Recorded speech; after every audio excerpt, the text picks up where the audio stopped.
Chapter का नाम है विद्युत धारा के चुंबकीय प्रभाव। इसमें जो एक हेंस क्रिश्चियन ऑस्ट्रेट करके साइंटिस्ट है, क्या है, 19वीं शताब्दी के अग्रणी वैज्ञानिकों में से एक है। हेंस क्रिश्चियन ऑस्ट्रेट ने विद्युत चुंबकत्व को समझने में निर्णायक भूमिका निभाई। सन 1820 ईस्वी में उन्होंने अकस्मात यह खोजा कि किसी धातु के तार में विद्युत धारा प्रवाहित करने पर पास में रखी दिक्सूचक में विक्षेप उत्पन्न होता है। ठीक है, तो क्या हो रहा है कि एक धातु का तार है, उसमें क्या कर रहे हैं, वो विद्युत धारा प्रवाहित कर रहे हैं। ठीक है, करंट फ्लो कर रहे हैं, तो क्या हो रहा है, पास में जो दिक्सूचक रखा है, मतलब जो कंपास रखा है, कंपास क्या बताता है, दिशा बताता है ना, तो उसमें क्या हुआ, विक्षेप उत्पन्न हुआ। विक्षेप मतलब वो उसकी सुई मतलब हिली। ठीक है, मूवमेंट हुआ उसमें।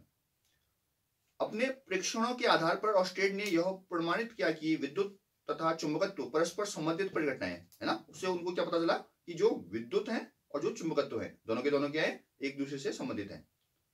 उनके अनुसंधान ने आगे जाकर नई नई प्रौद्योगिकी जैसे रेडियो, टेलीविजन, तंतु प्रकाशिकी आदि का सृजन किया। उन्हीं के सम्मान में चुंबकीय क्षेत्र की तीव्रता का नाम ऑस्ट्रेट रखा गया है। लिख लीजिए इसे, चुंबकीय क्षेत्र की तीव्रता का मात्रक, चुंबकीय क्षेत्र की तीव्रता का मात्रक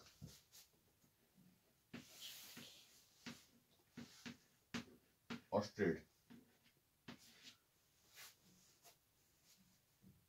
ठीक है,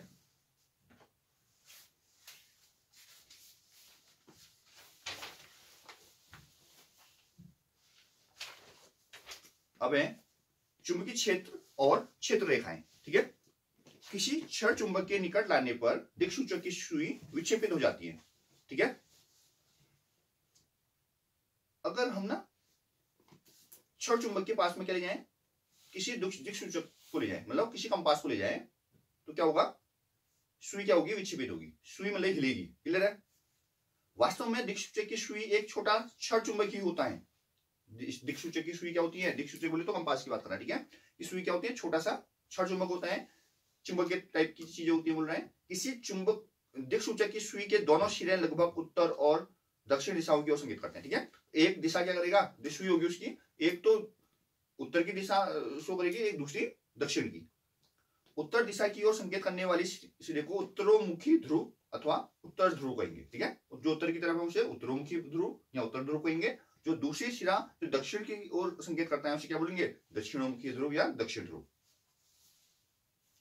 क्लियर है, दिक्सूचक की सुई के बारे में सीखा हमने।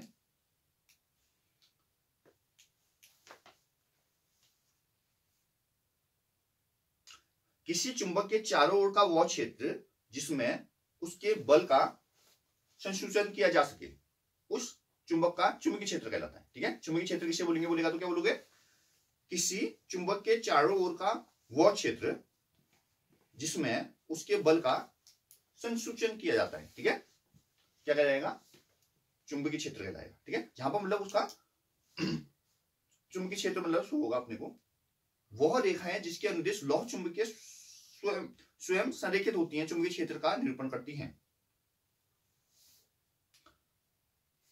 अब ये भी पूछ सकता है, चुंबकीय क्षेत्र आपकी क्या है, कैसी राशि है पूछेगा, तो आप क्या बोलोगे, चुंबकीय क्षेत्र एक ऐसी राशि है जिसमें परिमाण तथा दिशा दोनों होती है। जिसमें परिमाण और दिशा दोनों होती है उसे क्या बोलते हैं, सदिश राशियां। ठीक है, किसी चुंबकीय क्षेत्र की दिशा वह मानी जाती है जिसके अनुदिश दिक्सूचक का उत्तरी ध्रुव उस क्षेत्र के भीतर गमन करता है। इसलिए परिपाटी के अनुसार चुंबकीय क्षेत्र रेखाएं चुंबक के उत्तरी ध्रुव से प्रकट होती है तथा दक्षिण ध्रुव पर विलीन हो जाती है। ठीक है, तो चुंबकीय क्षेत्र रेखाओं की दिशा क्या होगी, उत्तर से दक्षिण। चुंबक के भीतर चुंबकीय क्षेत्र की दिशा उसके दक्षिण ध्रुव से उत्तर की ओर होती है, अतः चुंबकीय क्षेत्र रेखाएं बंद वक्र बनाती है। देखो, चुंबकीय क्षेत्र रेखाएं एक बंद वक्र बनाती हैं, क्यों, ऐसा पूछा जाएगा। ठीक है, तो क्या बोलोगे आप, तो इंपोर्टेंट लाइन है, ध्यान से सुनना। देखो, चुंबकीय क्षेत्र रेखाएं चुंबक के उत्तरी ध्रुव से प्रकट होती है तथा चुंबकीय दक्षिण ध्रुव पर विलीन हो जाती है, पहले तो ये बोलोगे। ठीक है, और साथ ही क्या बोलोगे, चुंबक के भीतर, ये चुंबक के बाहर की बात की, अब चुंबक के भीतर की बात क्या बोल रहे हैं, चुंबक के भीतर चुंबकीय क्षेत्र रेखाएं की दिशा दक्षिण ध्रुव से उत्तर की ओर जाती है। समझ आयो, फिर क्या हो जाएगा, इससे क्या पता चल जाएगा, ये बंद वक्र बनाते हैं।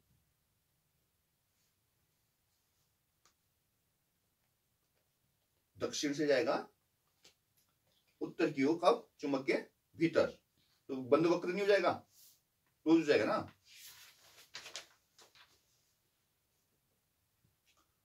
अब जो लाइन में पढ़ रहा हूं बहुत इंपॉर्टेंट है, पेपर में हमेशा पूछ रहा है। दो क्षेत्र रेखाएं कभी भी एक दूसरे को प्रतिच्छेद नहीं करती है। प्रतिच्छेद करना बोलते तो काटना, ठीक है। दो क्षेत्र रेखाएं कभी भी एक दूसरे को प्रतिच्छेद नहीं करती हैं।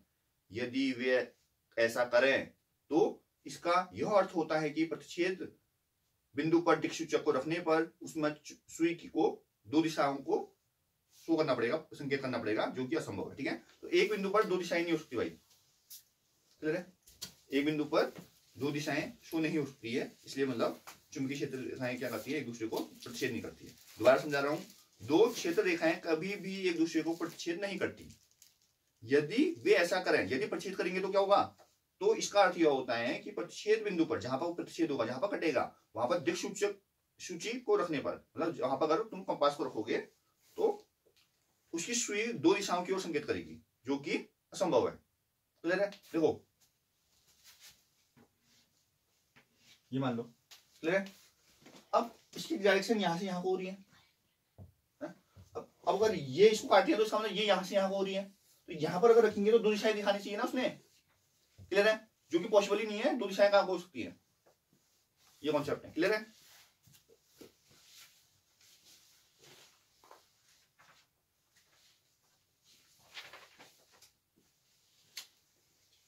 अब इंपोर्टेंट नियम आ गया है, दक्षिण हस्त अंगुष्ठ नियम, ठीक है। दक्षिण हस्त अंगुष्ठ नियम, जिसको हम कई बार मैक्सवेल का कॉर्क स्क्रू नियम भी बोलते हैं, ठीक है। मैक्सवेल का कॉर्क स्क्रू नियम बोलो या दक्षिण हस्त अंगुष्ठ नियम बोले, क्या बोलते हैं इसमें, दाहिनी हाथ में विद्युत धारावाही चालक को इस प्रकार पकड़े कि आपका अंगूठा विद्युत धारा की दिशा की ओर संकेत करे, तो आपकी अंगुलियां चालक के चारों चुंबकीय क्षेत्र की रेखाओं की दिशा की ओर लिपटी होंगी। देखो ऐसा बोल रहा है, तो दक्षिण हस्त बोल रहा है, दक्षिण हस्त लो, अंगुष्ठ नियम बोला है तो ऐसा कर लो, ये बोल रहा है, ठीक है। समझ आ रहा है, ऐसा करना है। ऐसा करोगे क्या होगा, जो ये अंगूठा है वो क्या बोलेगा, विद्युत धारा, ठीक है। अंगूठा किसको दे रहा है, विद्युत धारा यानी करंट, जो करंट नीचे को निकालो है। और जो हाथ हमारे बाकी उंगलियां देखो ऐसे घूमी हुई है, ये जो घोर है वो क्या है, पूरा का पूरा चुंबकीय क्षेत्र की रेखाएं, क्लियर है। ये अंगूठा जो है वो क्या है, विद्युत धारा, और जो ये हमारे जो और बची हुई उंगलियां जो गोल मुड़ी हुई है, ये क्या है, चुंबकीय क्षेत्र। इसको आप कॉर्क स्क्रू नियम इसलिए बोलते हैं, जब पेचकस से आप किसी चीज को खोलते हो तो ऐसे ही होता है, होता ही नहीं होता, जहां आपको घूम रहा है वहां को क्या है, चुंबकीय क्षेत्र की रेखाएं, और जहां पर मतलब कसा हुआ है नीचे की ओर वो क्या है, विद्युत धारा है, ठीक है। तो इसके लिए इसको क्या बोल देते हैं आप, मैक्सवेल का कॉर्क स्क्रू नियम, ठीक है। अब वो पेचकस से कसते हो ना, वही हो गया, ठीक है। तो दोबारा समझा देता हूं उसको, दक्षिण हस्त अंगुष्ठ नियम है ना, इसको मैक्सवेल का कॉर्क स्क्रू नियम भी बोलते हैं। दाहिने हाथ में विद्युत धारावाही चालक को इस प्रकार पकड़े, ठीक है, कि आपका अंगूठा विद्युत धारा की दिशा की ओर संकेत करे। आपका अंगूठा क्या कर रहा है, विद्युत धारा की दिशा की ओर संकेत कर रहा है, तो आपकी अंगुलियां चालक के चारों ओर चुंबकीय क्षेत्र की क्षेत्र रेखाओं की दिशा में लिपटी होंगी, ठीक है। जो बाकी की अंगुलियां है वो क्या होंगी, चुंबकीय क्षेत्र की क्षेत्र रेखाओं की दिशा में लिपटी होंगी, ठीक है।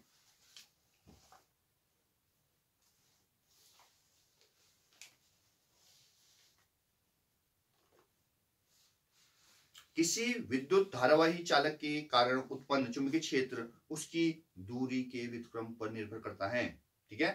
समझना इसको, विद्युत धारावाही चालक के कारण उत्पन्न जो चुंबकीय क्षेत्र उत्पन्न होगा वो दूरी के व्युत्क्रम पर निर्भर करेगा। इसका मतलब क्या हुआ, इसका मतलब ये है कि जितनी ज्यादा दूरी बढ़ेगी, है ना, उतना चुंबकीय क्षेत्र कम होगा। देखो चुंबकीय क्षेत्र है ना, मान लेते हैं बी है चुंबकीय क्षेत्र, ठीक है, तो दूरी के व्युत्क्रम 1/d, डी या आर जी बोल लेते हैं अपन, कोई डिस्टेंस मतलब, ठीक है।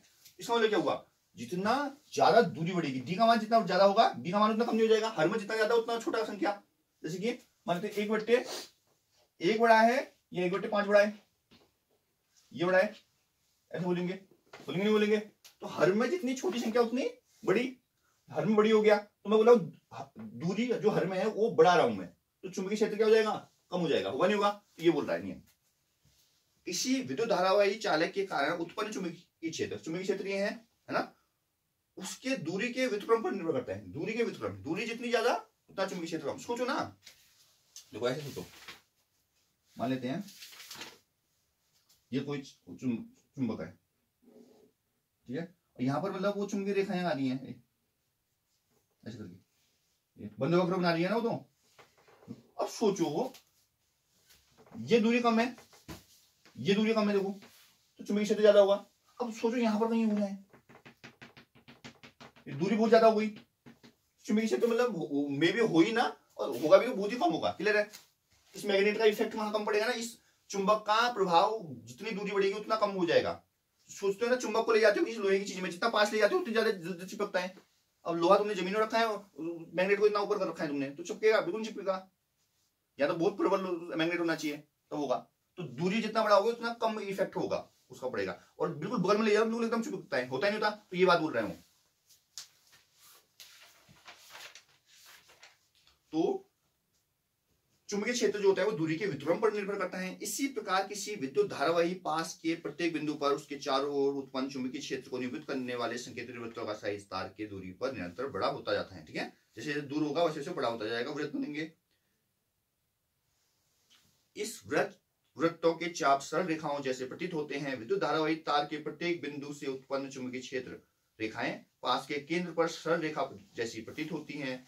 दक्षिण हस्त अंगुष्ठ नियम को लागू करके इस बात की आसानी से जांच की जा सकती है कि तार का प्रत्येक भाग चुंबकीय क्षेत्र रेखाओं में योगदान देता है तथा पास के भीतर सभी चुंबकीय क्षेत्र रेखाएं एक ही दिशा में होती हैं।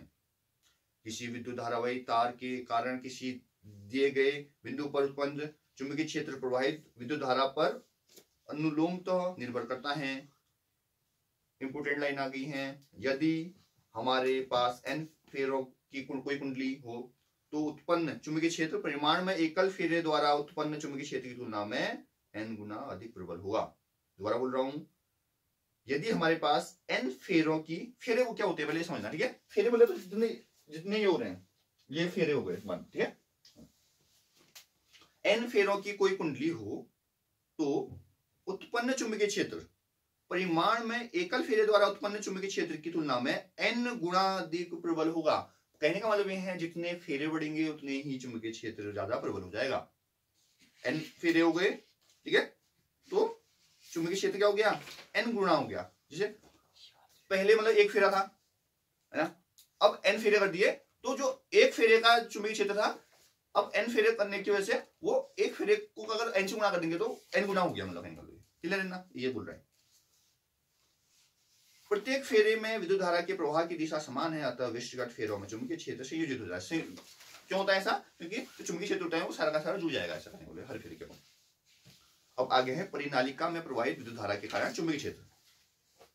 पास पास लिपटे विद्युत रोधी तांबे के तार की बेलन की आकृति की अनेक फेरों वाली कुंडली को परिनालिका कहते हैं। ठीक है, क्या बोलेंगे, परिनालिका। देखो इस टाइप का होता है, देखो इसमें लिपटे हुए ना वो सारे ऐसे, ये देखो अंदर जो लिपटे हुए आप देखते हो, मतलब ये मतलब बहुत सारे इंस्ट्रूमेंट्स में होते हैं, अंदर लिपटे होते हैं तांबे के तार से ऐसे ऐसे घोर के लिपटे हुए। ये अंदर की बात कर रही है, ये वाले अंदर। हाँ, ये तो चुंबकीय क्षेत्र की बात कर रहे हैं जो ये आ रहे हैं बाहर से। ये अगर दिखता नहीं है ये मतलब ये इफेक्ट है। यहाँ पर कोई लोहे की चीज रखोगे तो एकदम चुपकेगा, क्या निकाल लो, ये शो कर रहा है। और ये फेरे की बात कर रहा है जो अंदर है, ये लिपटे हुए ना, इनकी बात कर रहे हैं। तो परिनालिका किसे कहते हैं बताया मैंने, पांच पांच लिपटे विद्युत रोधी तांबे के तार की बेलन की आकृति की अनेक फेरों वाली कुंडली को, ठीक है, क्या बोलेंगे, परिनालिका बोलेंगे। पांच पांच लिपटे विद्युत रोधी तांबे के तार की बेलन की आकृति की अनेक फेरों वाली कुंडली। परिनालिका का एक सिरा उत्तर ध्रुव तथा दूसरी सिरा दक्षिण ध्रुव की भांति व्यवहार करता है। ठीक है, परिनालिका का एक सिरा कैसा करेगा, उत्तरी ध्रुव की भांति, और दूसरा सिरा दक्षिण ध्रुव की भांति व्यवहार करेगा। परिनालिका के भीतर चुंबकीय क्षेत्र रेखाएं समांतर सरल रेखाओं की भांति होती है। ठीक है, परिनालिका के भीतर चुंबकीय क्षेत्र रेखाएं कैसी होती हैं, समांतर सरल रेखा की भांति व्यवहार करेंगी। यह निर्दिष्ट करता है कि किसी परिनालिका के भीतर सभी बिंदुओं पर चुंबकीय क्षेत्र समान होता है। इसका मतलब क्या है, परिनालिका के भीतर सभी बिंदुओं पर चुंबकीय क्षेत्र क्या होता है, समान होता है। परिनालिका के भीतर एक समान चुंबकीय क्षेत्र होता है, इसका मतलब ये है। परिनालिका के भीतर उत्पन्न प्रबल चुंबकीय क्षेत्र का उपयोग किसी चुंबकीय पदार्थ जैसे नर्म लोहे को परिनालिका के भीतर रखकर चुंबक बनाने में किया जाता है। इस प्रकार बने चुंबक को विद्युत चुंबक कहेंगे। विद्युत चुंबक किसे बोलेंगे, परिनालिका के भीतर उत्पन्न प्रबल चुंबकीय क्षेत्र। जब हम परिनालिका के भीतर उत्पन्न हो जाएगा क्या, प्रबल चुंबकीय क्षेत्र, उसका उपयोग किस में करेंगे, चुंबकीय पदार्थ जैसे कि नर्म लोहे को परिनालिका के भीतर रखकर चुंबक बनाने में करते हैं, तो इसे क्या बोलेंगे, विद्युत चुंबक बोलेंगे।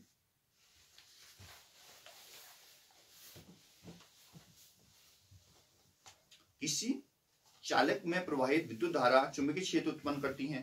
ठीक है, इस चालक में प्रवाहित विद्युत धारा क्या करेगी, चुंबकीय क्षेत्र। अगर विद्युत धारा प्रवाहित करोगे तो चुंबकीय क्षेत्र उत्पन्न हो जाएगा वहां। इस प्रकार उत्पन्न चुंबकीय क्षेत्र इस चालक के निकट रखे किसी चुंबक पर कोई बल आरोपित करता है ना। ये एक्सपेरिमेंट जो किया था वो आंद्रे मेरी एम्पियर ने किया था, ठीक है। चुंबक को भी विद्युत धारावाही चालक का परिमाण में समान परंतु विपरीत दिशा में बल आरोपित करता है, ऐसा बता रहे हैं। क्या बोला? चुंबक को भी विद्युत धारावाही चालक पर परिमाण में समान परंतु दिशा में विपरीत बल आरोपित करता है, ऐसा बोल रहे हैं। हमें चालक पर आरोपित बल की दिशा विद्युत धारा की दिशा और चुंबकीय क्षेत्र की दिशा दोनों पर निर्भर करती है, ठीक है। चालक पर जो बल लगेगा वो किसकी दिशाओं पर निर्भर करेगा? एक तो विद्युत धारा की दिशा पर निर्भर करेगा, एक क्या है? चुंबकीय क्षेत्र की दिशा में, ठीक है। प्रयोगों द्वारा यह देखा गया कि छड़ में विस्थापन उस समय अधिकतम होता है जब विद्युत धारा की दिशा चुंबकीय क्षेत्र की दिशा के लंबवत होती है, ठीक है। तो जब छड़ में विस्थापन सबसे अधिक कब होता है? जब दोनों की दिशाएं क्या होंगी? एक दूसरे की लंबवत होंगी, ठीक है। इस की चुंबकीय क्षेत्र और विद्युत धारा की। ऐसी स्थिति में चालक पर आरोपित बल की दिशा का पता हम एक सरल नियम द्वारा लगा सकते हैं। अब आ गया है दूसरा नियम, फ्लेमिंग का बाएं हाथ का नियम, वाम हस्त नियम, ठीक है। अब बाएं हाथ से करोगे, ऐसे करोगे, एक दूसरे को लंबवत रखोगे, ठीक है। देखो 90 अंश बनना चाहिए तीनों उंगलियों का, ये और इसके बीच, इसकी और इसके बीच 90 अंश बनना है, इसके बीच 90 अंश, तीनों उंगलियों का ऐसा रखोगे कि तो नंबर क्या बने? 90 अंश। ये है भाई बाएं हाथ है, इसलिए बाएं हाथ में समझ में आया क्या होता है? देखो ये उंगली होती है, एक अंगूठा होता है ना, और एक क्या होता है? ये इसको बोल देंगे, ठीक है, इंडेक्स फिंगर बोलेंगे, और ये मिडिल फिंगर बोलेंगे, ठीक है। तो अब क्या होगा? देखो ये तो विद्युत धारा को दर्शाएगी भैया, ये क्या दर्शाएगी? मिडिल फिंगर क्या दर्शाएगी? विद्युत धारा, ये लीजिए, ठीक है। और ये जो इंडेक्स फिंगर है ये वाली, ये किसको दर्शाएगी? चुंबकीय क्षेत्र को दर्शाएगी, ठीक है। तो बोलते हैं, देखो ये नियम क्या बोल रहा है?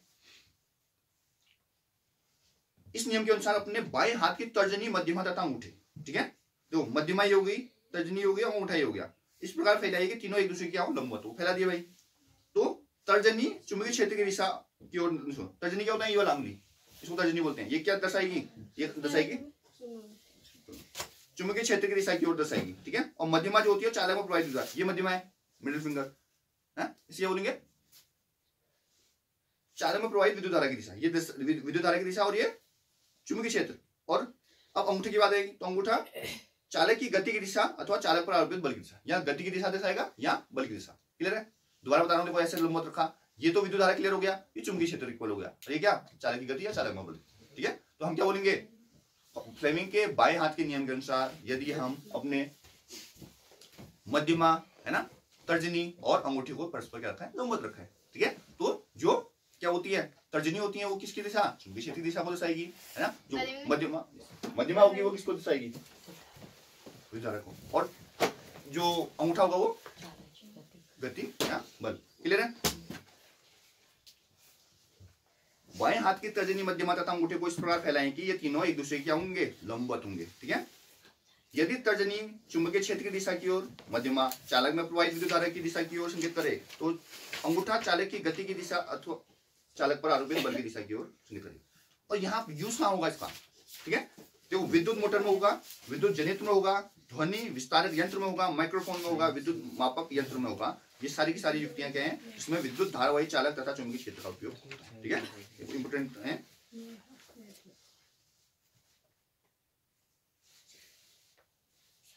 अभी औषधि में भी ये चुंबकत्व का यूज है, ठीक है, मेडिसिन में भी है। तो क्यों है?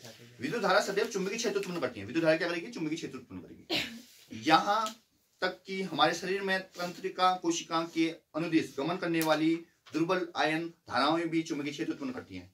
जब हम किसी वस्तु को स्पर्श करते हैं तो हमारी तंत्रिकाएं एक विद्युत आवेग का उस पेशी तक वहन करती हैं जिसका हमें उपयोग करना है। यह आवेग एक अस्थायी चुंबकीय क्षेत्र उत्पन्न करता है। यह क्षेत्र अति दुर्बल होता है और पृथ्वी के चुंबकीय क्षेत्र की तुलना में उसके 1 अरबवें भाग में बराबर होता है। मानव शरीर के 2 मुख्य भाग जिनमें चुंबकीय क्षेत्र का उत्पन्न होने वाला महत्वपूर्ण है वे हृदय तथा मस्तिष्क हैं, ठीक है। हृदय और मस्तिष्क में क्या होता है? चुंबकीय क्षेत्र उत्पन्न होते हैं। क्लियर है? कहाँ पे? हृदय और मस्तिष्क में, हार्ट और माइंड में, ठीक है। शरीर के भीतर चुंबकीय क्षेत्र शरीर के विभिन्न भागों के प्रतिबिंब प्राप्त करने का आधार बनता है, ठीक है। शरीर के भीतर जो चुंबकीय क्षेत्र है वो शरीर के विभिन्न भागों के प्रतिबिंब, इमेज की बात कर रहा है, प्राप्त करने का आधार बनता है। ऐसा ही विशेष तकनीक जिसे हम अनुनादी चुंबकीय अनुनाद प्रतिबिंब, ठीक है, MRI बोलते हैं ना, मैग्नेटिक रेजोनेंस इमेजिंग कहते हैं, का उपयोग द्वारा किया जाता है। चिकित्सा निदान में इस प्रतिबिंबों का विश्लेषण सहायक होता है। इस प्रकार चिकित्सा विज्ञान में चुंबकत्व के महत्वपूर्ण उपयोग है। MRI करवाओ बोलते हैं।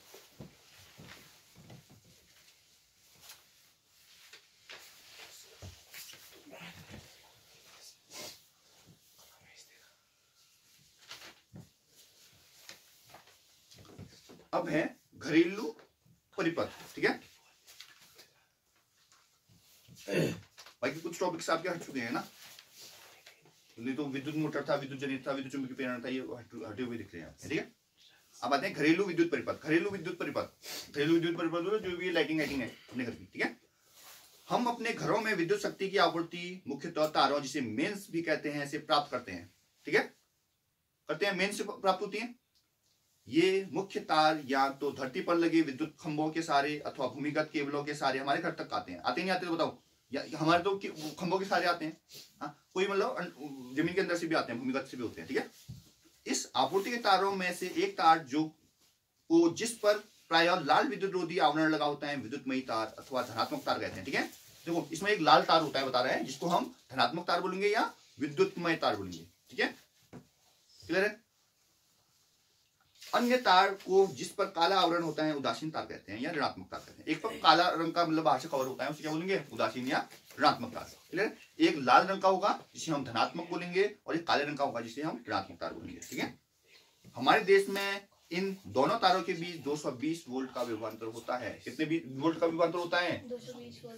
220 वोल्ट का विभवांतर रहेगा भाई।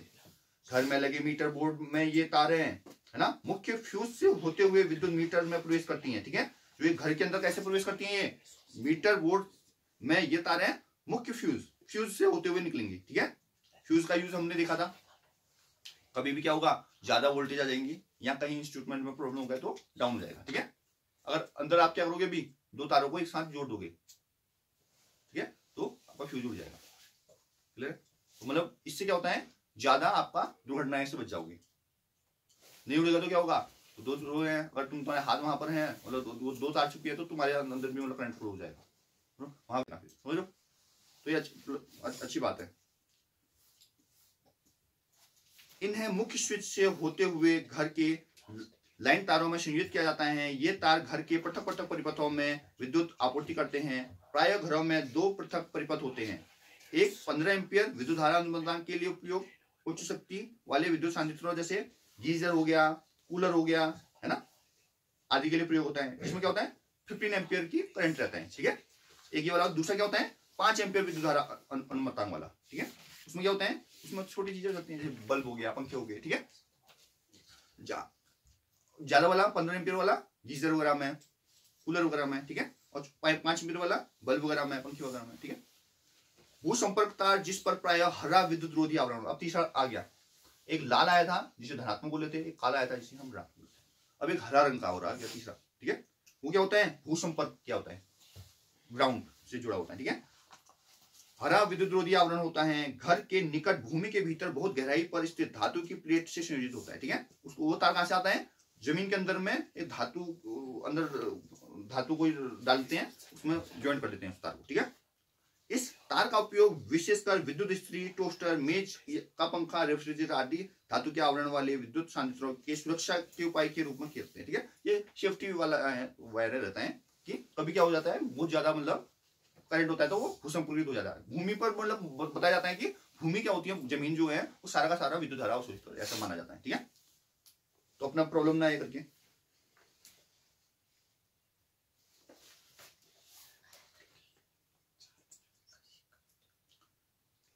संयंत्रों के धात्विक आवरण में विद्युत धारा का कोई क्षरण होने पर उस संयंत्र का विभव भूमि के विभव के बराबर हो जाएगा।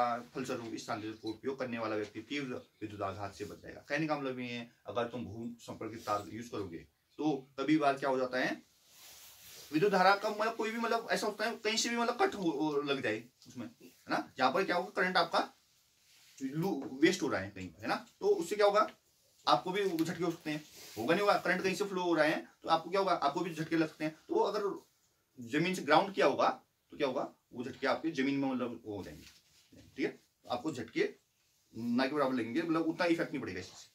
प्रत्येक पृथक विद्युत परिपथ में विद्युतमय तथा उदासीन तारों के विभिन्न विद्युत सांद्रताओं को संयोजित किया जा सकता है, ठीक है। मतलब और ज्यादा मतलब इनके साथ में बहुत सारे तार लगा सकते हो आप, बोल रहे हैं, लगाते हैं हम बिल्कुल। घर के अंदर हर कमरे में अलग बल्ब होता है, अलग अलग पॉइंट्स होते हैं। प्रत्येक सांद्रताओं का उपयोग पृथक ऑन ऑफ स्विच होता है, जो बल्ब के लिए अलग होगा, है ना, पंखे के लिए अलग होता है ना, हर कमरे की लाइट के लिए अलग अलग होता है ना, ये बोल रहा है वो, ताकि इच्छानुसार उसमें विद्युत धारा प्रवाहित कराई जा सके, सभी सांद्रताओं को समान वोल्टता मिल सके। इसके लिए उन्हें परस्पर कौन से संयोजन करते हैं, श्रेणी में या समांतर में?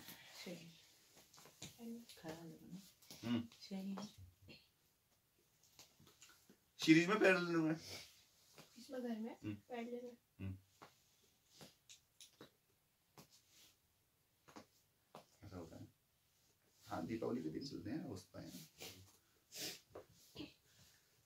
अब बताए तो हैं समांतर में करते हैं घर में, समांतर में करते हैं बच्चे, समांतर में करते हैं, फिर में करते हैं। सीने गरम करेगी तो पता चला एक लाइट जलाई तुमने, सारे घर की लाइट जल गई। अब जैसे सुबह उठी तूने बल्ब ऑन किया, पता चला सारे बल्ब घर के, अम्मा का कमरे का भी, पापा के कमरे का भी, जो भी इंस्ट्रूमेंट लगे हुए सारे के सारे चालू जाएंगे, हैं? पहले में तो हाँ, पहले तुम कर दी, ये तो बोला मुझसे। हाँ, समांतर में करते हैं बच्चे, है ना। समांतर में क्या होता है, एक तो इच्छानुसार आप किसी भी बल्ब को बंद या ऑन कर सकते हो, और दूसरा आपका क्या होगा ना, समांतर क्रम में क्या होता है, क्या सेम होता है, हाँ, ठीक है। तो वोल्टेज अगर इक्वल होगा तो क्या फायदा हो जाएगा इसका, कि अगर कहीं पर डिम एक बल्ब जलाया, दूसरे बल्ब में उस वोल्टेज का इफेक्ट नहीं पड़ेगा, समझ लो। जैसे वो सारे इंस्ट्रूमेंट जला दिए, सारे बल्ब जला दिए, सारे मतलब पंखे चला दिए, सारी चीजें जला दी, तो क्या होगा, तुम्हारे नेट तो श्रेणी क्रम में लगाओगे तो डिम हो जाएगी लाइट, क्योंकि विभवांतर बढ़ जाएगा। यहाँ पे क्या होता है, विभवांतर समान होता है, वी इक्वल होता है, तो नहीं होगा।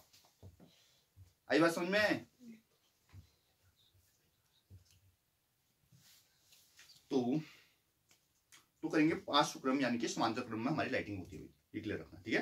पहले विद्युत परिपथ में लगा फ्यूज परिपथ तथा सांद्रताओं को अतिभार के कारण होने वाली क्षति से बचाता है। देखो इंपोर्टेंट लाइन बोल रहा हूं, फ्यूज का यूज बता रहा हूं। फ्यूज कहां काम आएगा, कहां काम आएगा, विद्युत परिपथ में लगा फ्यूज परिपथ तथा सांद्रताओं को अतिभार के कारण होने वाली क्षति से। अतिभार मतलब ओवरलोड, ठीक है। ज्यादा मतलब अतिभार कैसे हो सकता है, ज्यादा हमने बहुत सारे इंस्ट्रूमेंट मतलब यूज कर दिए, बहुत हैवी कर दिए, ऐसे ऐसे कर दिए, मतलब जो जितनी क्षमता नहीं है उससे ज्यादा मतलब हम इंस्ट्रूमेंट यूज कर रहे हैं। होती है ना, बड़ी बड़ी मशीनें होती हैं, लगा दी घर में, उतनी क्षमता नहीं है वायर की, तो क्या होगा, ये क्षति से बचा देगा जब ओवरलोडिंग हो जाएगी। तो अतिभार कभी ये भी हो सकता है, आगे से मतलब बहुत ज्यादा वोल्टेज आ गई, ऐसे भी अतिभार हो जाता है, ठीक है। जब विद्युत तार तथा उदासीन तार दोनों सीधे संपर्क में आते हैं तो अतिभार हो सकता है। देखो एक दूसरा रीजन में बता रहा है वो, जब दोनों तार चिपक जाए तब भी हो सकता है अतिभार। यह तब होता है जब तारों का विद्युत रोधन क्षतिग्रस्त हो जाए, अर्थात सांद्रता में कोई दोष हो जाए। ये बोला है कि ये तब हो सकता है जब वो दोनों प्लास्टिक की वायर वो नहीं होती है लेयर, वो लेयर मतलब कट जाएगा इससे, दोनों तार मतलब कट चुके हैं, चिपकेंगे दोनों, तब भी हो सकता है, बोल रहा है, ठीक है। या आपके जो इंस्ट्रूमेंट है उसमें कुछ एरर हो, कुछ गलती हो जाए, वो अंदर चिपक जाए, कोई लोहे का है तो लोहे चिपक जाए एक दूसरे से, तब भी हो सकता है, क्लियर है। ऐसी परिस्थितियों में किसी परिपथ में विद्युत धारा अकस्मात बहुत अधिक हो जाती है, तो ऐसे केस में क्या हो जाएगा, बहुत अधिक हो जाएगी, क्या विद्युत धारा, करंट बहुत ज्यादा बढ़ जाएगा, कहने का मतलब ये है। इसे लघुपतन कहते हैं, ठीक है। जब क्या हो जाता है, एक लघुपतन आ गया भाई, लघुपतन बोले तो शॉर्ट सर्किट बोलते हैं। कब होता है आप जानते हो, शॉर्ट सर्किट हो गया हम नहीं बोलते, कब होता है, जब दोनों तार चिपक जाते हैं तब शॉर्ट सर्किट हो जाते हैं ना।